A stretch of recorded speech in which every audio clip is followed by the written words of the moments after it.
Salut à tous et bienvenue sur AZ237. Lina Marcella Medina a été confirmée comme étant la plus jeune mère de l'histoire, accouchant à l'âge de 5 ans et 7 mois. Regardons son histoire. Mais avant de commencer, j'aimerais vous rappeler qu'après avoir regardé cette vidéo, vous pouvez faire un tour sur notre chaîne pour découvrir de nombreuses histoires, à la fois incroyables, intéressantes et émouvantes. Et n'oubliez pas de vous abonner à la chaîne et d'activer la cloche de notification si vous êtes nouveau parmi nous. Lina Marcella Medina est née le 23 septembre 1933 au Pérou. Elle venait d'une famille modeste. Sa mère Victoria Lozea était femme au foyer et son père Tiburelo Medina était orfèvre. Vers 5 ou 6 mois, ses parents remarquèrent un gonflement abdominal anormal. Ils pensaient à première vue qu'il pouvait s'agir d'une sorte de tumeur, mais n'auraient jamais deviné qu'au diagnostic du docteur Gerardo Lozada, Lina était en fait enceinte de 7 mois.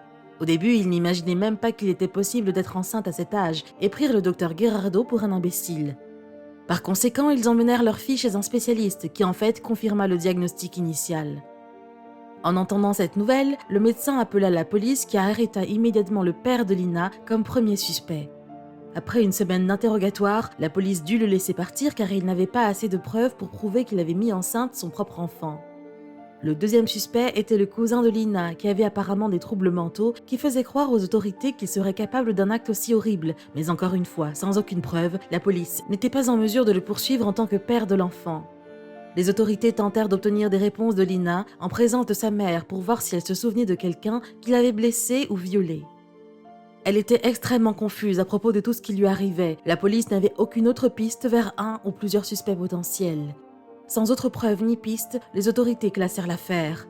Dans un article sur une affaire datant de 1955, l'auteur Luis León déclara que de nombreux villages reculés du Pérou organisaient régulièrement des festivals religieux qui conduisaient à des relations sexuelles en groupe ou même à des viols impliquant des mineurs ou des enfants aussi jeunes que Lina. En l'absence d'une théorie plus plausible sur son cas, on pensa qu'elle avait en fait été violée lors de l'un de ces festivals. En raison de son jeune âge et de son corps peu développé pour une grossesse, la seule façon pour elle de donner naissance au bébé était via une césarienne. Cela impliquait de nombreux risques qui auraient pu mettre sa vie en danger. Lorsqu'elle était enceinte de 8 mois et que ses parents subissaient la pression des médias, sa mère avoua que Lina avait commencé ses règles à l'âge de 3 ans. Des spécialistes découvrirent plus tard qu'elle souffrait d'une pathologie connue sous le nom de puberté précoce, ce qui favorisait le développement de ses organes sexuels à un très jeune âge.